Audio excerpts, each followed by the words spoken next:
So when my mom took me to the flower market with her one afternoon after school, I thought I died and went to heaven. So that was my first love affair with flowers, and it has never subsided. I still love it every single day.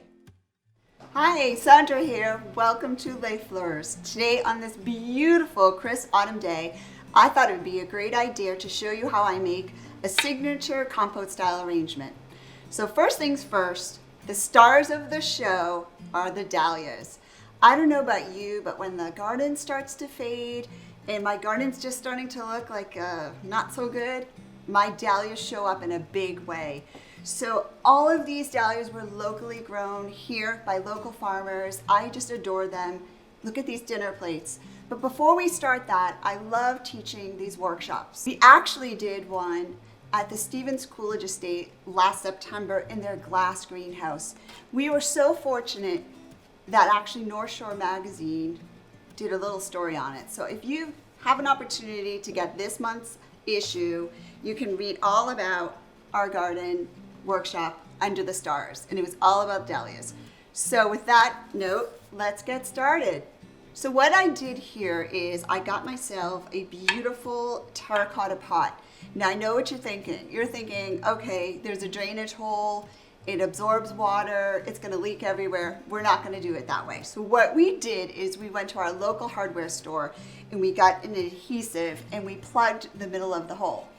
And then what we did is we added a little bit of a glaze because of course we're gonna add water. So what we did is just put the glaze, let it dry, and you can use any terracotta pot you have in your home. I just love this compote style. We got these made in the Berkshires by a beautiful, beautiful company called Campo di Fiori. And what they do is they make hand-thrown pottery for pots, plants, flowers, whatever you call it. This is a flower frog. I've added some adhesive to the bottom of it just so it would stick to the bottom of our pot. So we're gonna put it in and we're gonna twist and make sure it's really, really stuck to the bottom. So you can see it's not gonna come up. Okay, next is my favorite. I love this chicken wire. You want to form it in the round ball. If you're wondering where you can get chicken wire, you can come here, come to Fleurs. We'll sell it to you, or we'll give it to you. And you're just gonna shape it into a round kind of ball structure. And then you're gonna place it in the center of your container. You don't want it to pop out, so what we're gonna do is we're gonna add some tape to it. So we have our good old adhesive tape. We're gonna just, we're gonna put it across, make sure it's very, very tight. And we don't want this tape to get wet, so try not to get it wet. Okay, so we got that pretty secure. Next we're gonna do is we're gonna add a room temperature water. Not cold, not hot, room temperature. Flowers tend to like that a little bit better. So we're just gonna add all our water into the container. So we now have our compote filled with water. The best thing about when you do these types of arrangements is to start off with some beautiful greenery. I actually went in my backyard this morning to my garden and I got some beautiful foliage. This is actually called burning bush, has little berries on it. I love the texture of this greenery. Another one that's really, really pretty is, any of you have viburnum growing in your garden? Because this is just another lovely, lovely green I like to use. Very hardy, very long lasting. But what we're gonna do is we're gonna start with our lemon leaf. So our lemon leaf, I call it my workhorse. We use this for everything. We really like it. It's super hardy. It lasts forever. And I love it as my base. So we're gonna start greening. I like to always start on the bottom and you wanna go in sideways. So you just kinda go in. You're gonna put it through your chicken wire and it's gonna hit into your flower frog. And you know, at first it feels a little awkward doing, but you do get the hang of it. Strip some of your leaves. You don't want your leaves in the water. And it's for a really good reason. The greenery causes the water to have a lot of bacteria in it. Your flowers will not last as long. So no greenery in the water. Okay, just go in a circle and add my greens. Now, if you have a little Lazy Susan at home, they're so helpful to use. You can just twirl it around and you can do the front, the back. I love these things. They're great. So that's just gonna keep turning it around. I start with my lemon leaf, and then you'll see I'll start adding other types of greenery too. We have now completely greened our arrangement. As you can see, we've hidden all our mechanics. You don't see the chicken wire, you don't see the flower frog. I've mixed all kinds of interesting greens, some from my backyard, even these little berries that were growing nicely in the woods. I just adore them. So what I like to do now is you want to start adding some of your dahlias. I like to start with my larger dahlias, my dinner plates. Look at these. Are these just gorgeous? Oh, and they're special. I just love these. You want to cut your stem always on an angle. It absorbs water so much better than straight across. And you can just tuck them in. Just try to make sure you get it into the frog, because if it doesn't, it will kind of fall out of your arrangement. So I always like to tell stories. While during this time home, I spent a lot of time watching movies.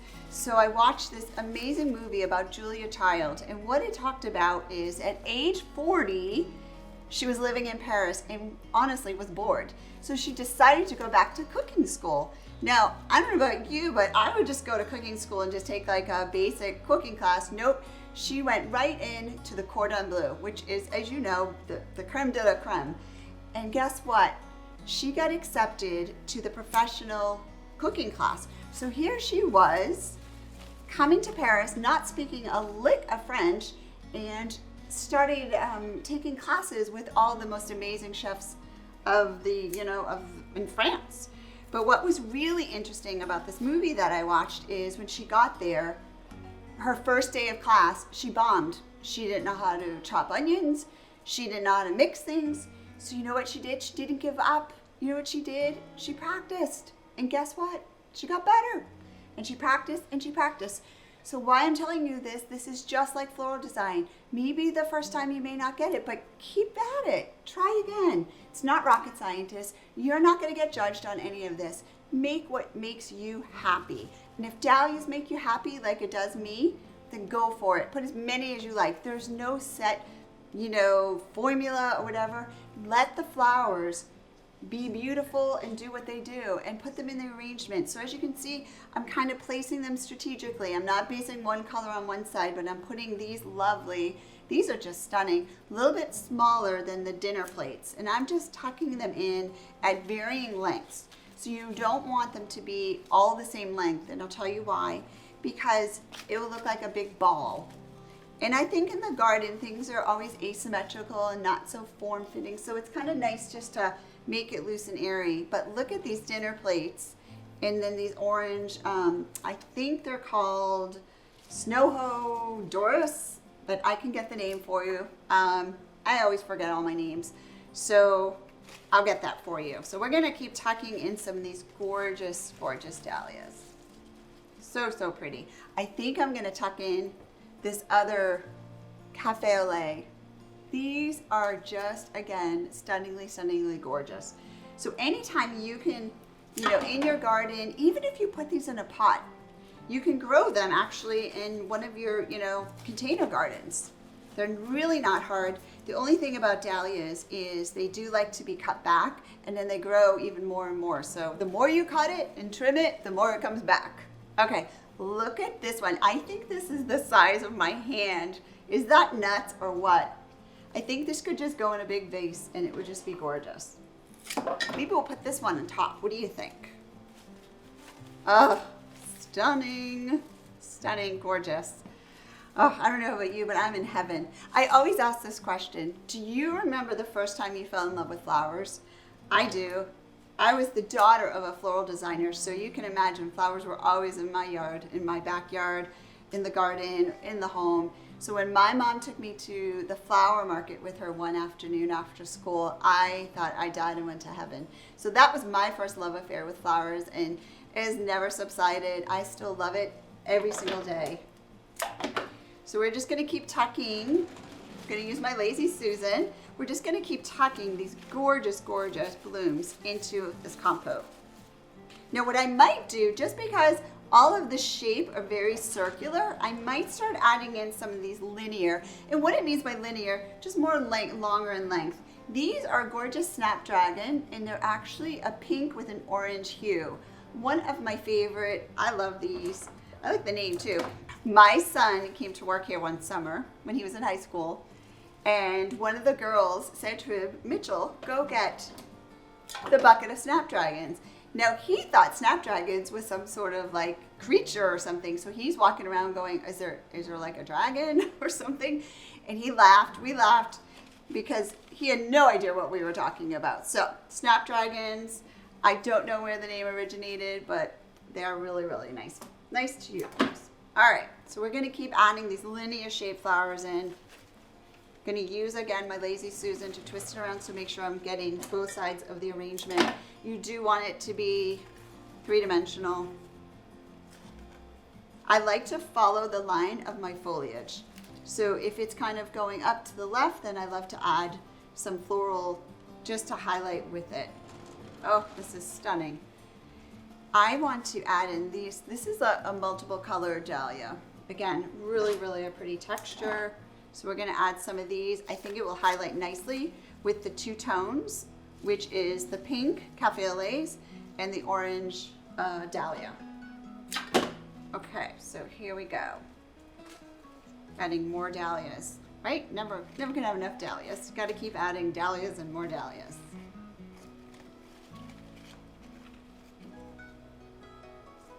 How about we do another cafe au lait back here?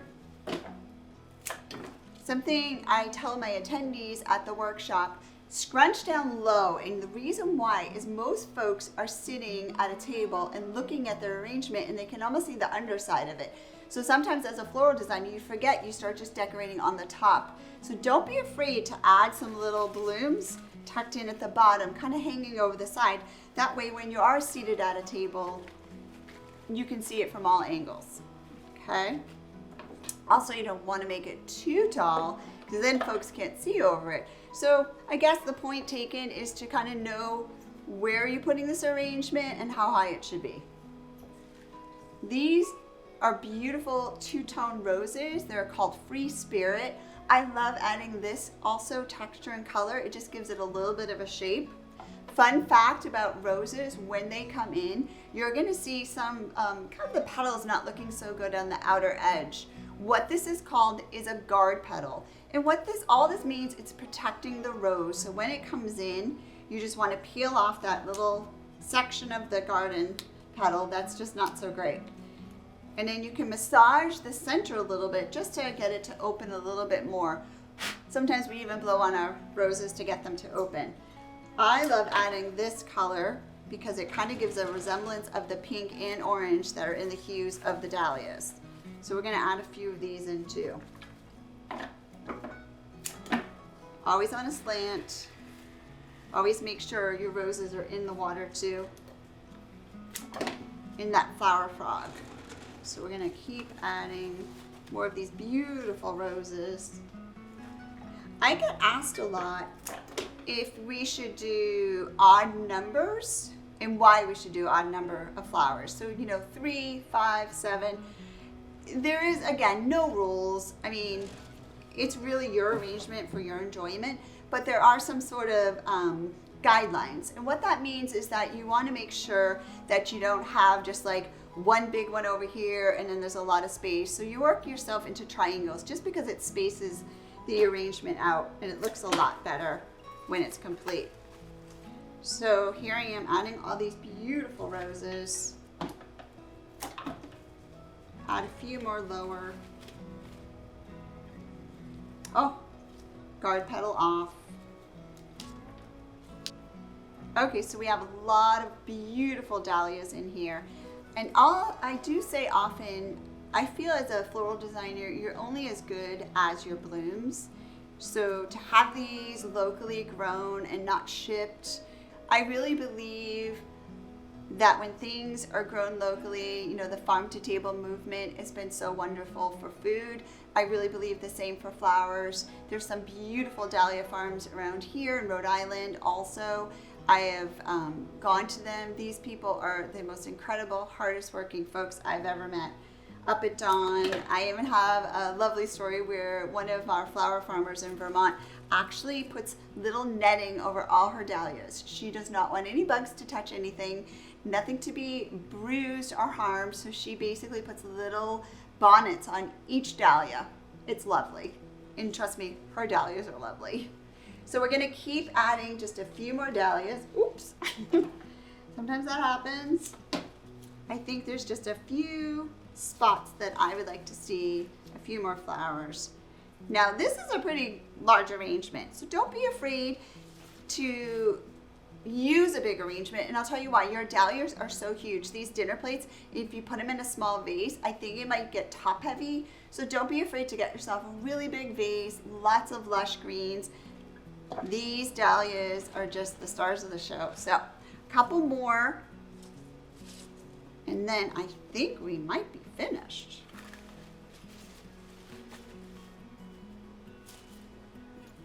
Oh, these, I don't think I put any of these in. This is another variety. Again, I will get you the varieties. So when we have our workshop at the Stevens Coolidge Estate, we start with a tour of the gardens, and they have beautiful dahlias also growing there. We don't pick them because we don't want to take it away from the folks that are visiting the estate, but their gardens are just spectacular. We do a beautiful tour, and then afterwards we go into the glass greenhouse and we each design our own dahlia arrangement. And it's just such a magical time. Like I said, it's underneath the stars. We just enjoy it so much. We do have other types of workshops too, but dahlias is one of my favorite. Okay, so a few more touches. I also wanted to add in these beautiful ranunculus, and they're in like a very peachy apricot color. So we're gonna add these in, as they say in French, the pas de résistance, which is to me the little, oh, I love when they float. So what that means is they're not like stuffed in, they kind of bounce above the arrangement to give that very airy, loose feel. So these are just spectacular. I mean, oh, gorgeous. A couple more.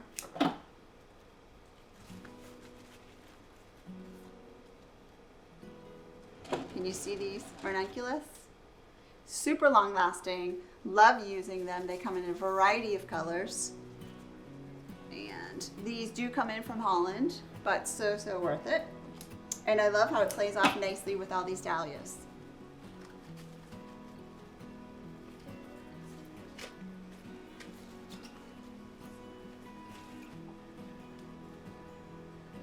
Okay, a few more, and then I think we are good.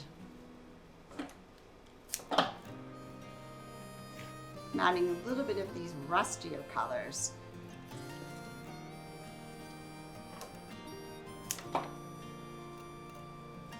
And again, tucking some of them really low and some of them really high. And a few more in the back.